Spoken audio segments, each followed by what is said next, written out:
जय श्री कृष्ण दोस्तों। आज हम पहुंच चुके हैं बिहार के गया जी से थोड़ी दूर, लगभग 10 किलोमीटर की दूरी पर डुंगेश्वरी हिल।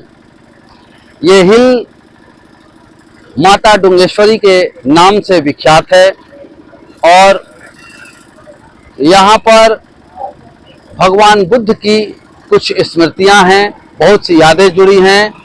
आज हम सभी चीज़ के बारे में आपको बताएंगे। इससे पहले मैं आपका मंत्राशय कर्मकांड विधि चैनल में स्वागत करते हैं। ये चढ़ाई का दृश्य है, यहाँ से शुरू होती है हमारी चढ़ाई।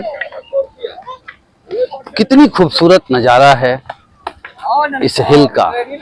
देखिए दोस्तों, रास्ते में बहुत से हमारे हनुमान जी मिल रहे हैं जो बिस्किट खा रहे हैं, लोगों के दिए हुए पानी को पी रहे हैं और सब लोग यहाँ पर बांट रहे हैं चॉकलेट वगैरह।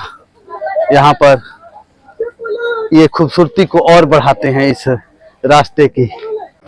दोस्तों, ये रोपवे का निर्माण हो रहा है जो माता डुंगेश्वरी के मंदिर से लेकर के और सड़क तक। जब ये बन करके तैयार हो जाएगा तो यहाँ पर आने वाले तीर्थयात्रियों के लिए और भी सुविधा हो जाएगी। अभी काम शुरू हुआ है, चल रहा है। बस कुछ महीनों के बाद रोपवे बन करके तैयार हो जाएगा। देखिए कैसी चढ़ाई है दोस्तों। आधी रास्ते को हम लोग पार कर चुके हैं और आधे रास्ते और हैं अभी बाकी। इस तरह के खूबसूरत चढ़ाइयों से युक्त ये डुंगेश्वरी हिल है। आगे बढ़ते हैं दोस्तों। हम पहुंच चुके हैं अब माता के डुंगेश्वरी माता के मंदिर के नज़दीक। यहाँ पर हमारे एक भाई साहब हैं, दुकान चलाते हैं। इनसे ज़रा जानते हैं इनकी दुकान की क्या स्थिति है, कैसी धंधा पानी रहती है। भैया कुछ बताइए। ठीक है, बहुत अच्छा चल रहा है, करीब ठीक है। सीजन चल रहा है। हाँ, सीजन चल रहा है सर। और डुंगेश्वरी माँ की प्रतिमा यहाँ है। भगवान बुद्ध भी यहाँ राजगीर से चल कर के आए। यहाँ भगवान बुद्ध कुछ खाए पिए नहीं, वो कंकाल रूप में है। और माता जी का प्रतिमा जो है वो कब से है।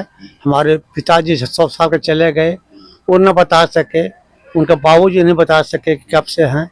बुद्ध भगवान यहाँ राजगीर से आए हैं सर।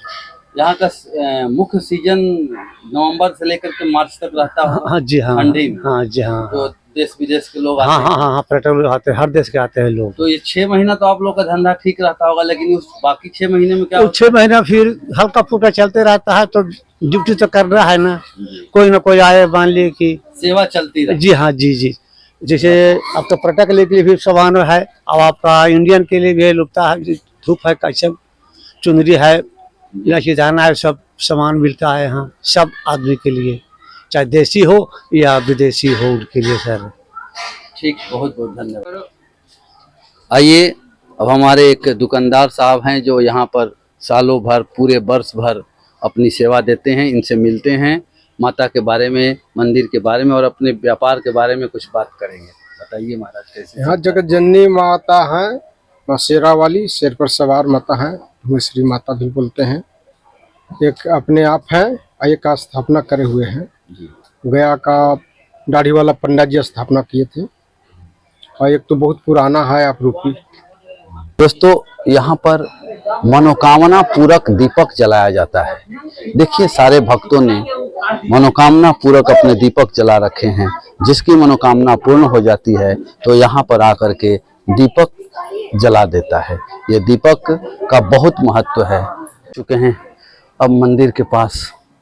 यहाँ पर ही भगवान बुद्ध ने, गौतम बुद्ध ने अपनी कंकाल रूप में, चूँकि कहा जाता है कि इतने दिनों तक वे भूखे प्यासे रहे थे कि उनका शरीर कंकाल के जैसा हो गया था और माता के दरबार में आसन लगाए हुए थे। आइए हम मंदिर में प्रवेश करते हैं।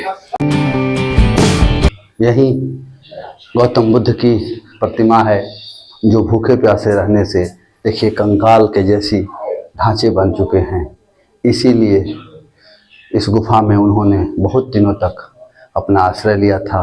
यहाँ पर माता की तस्वीर है, माता यहाँ पर विराजमान हैं। आइए हम यहाँ के पंडित जी से कुछ बात करते हैं। महाराज जय श्री राम। राधे राधे। कुछ महाराज यहाँ के बारे में बताइए। इस स्थान का नाम है माँ ढूंगेश्वरी, जो ढूंगेश्वरी माता के नाम से प्रसिद्ध है। वो ढूंगेश्वरी माता नेचुरल हो गए शक्तिपीठ, ये माँ दुर्गा हो गई। उन्हीं के रूप में इनको स्थापना कराया गया 1662 ईस्वी में। वो नेचुरल है। ये गुफा आप जो देख रहे हैं, ये गुफा नेचुरल है। आइए अब हम गौतम बुद्ध के स्मृतियों की तरफ पढ़ते हैं। सारी इनकी स्मृतियाँ इसी अंदर में रखी हुई है।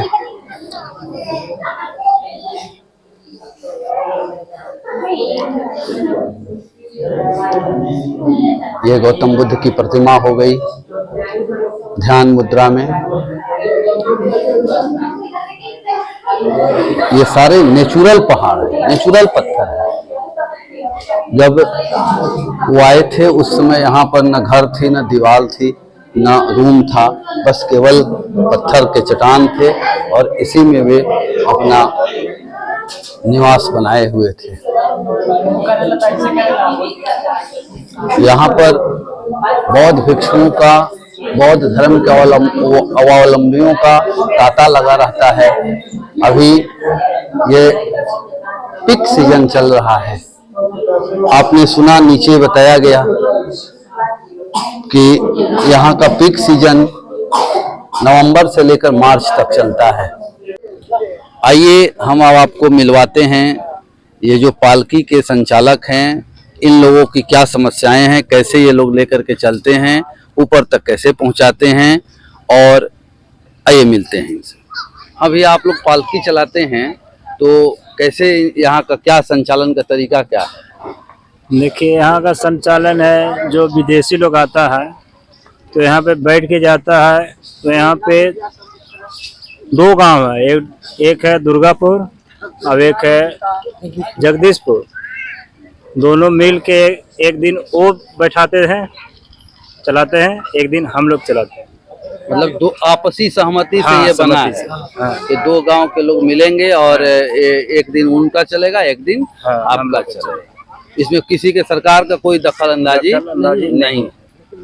अच्छा, तो ये चीज अब देखने को मिल रहा है कि अब तो रोपवे बन रही है, तो रोपवे बन रहा है तो इससे आप लोगों को कोई परेशानी?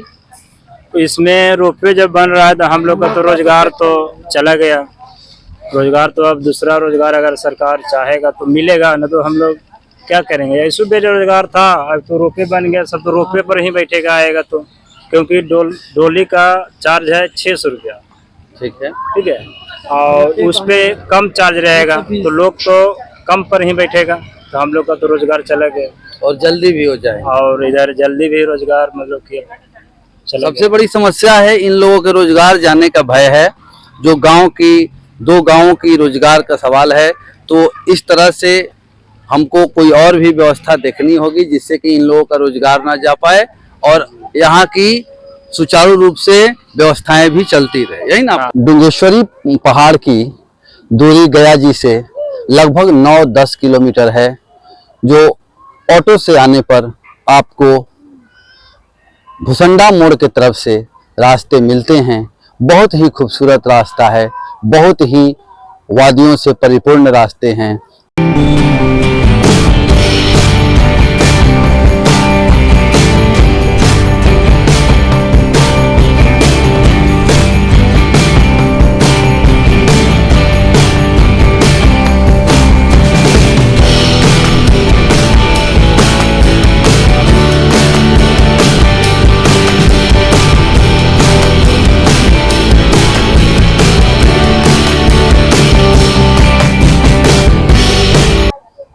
दोस्तों, इसी तरह की वीडियो से बने रहने के लिए हमारे चैनल को सब्सक्राइब कीजिए, लाइक कीजिए, शेयर कीजिए। जय सनातन, जय भारत।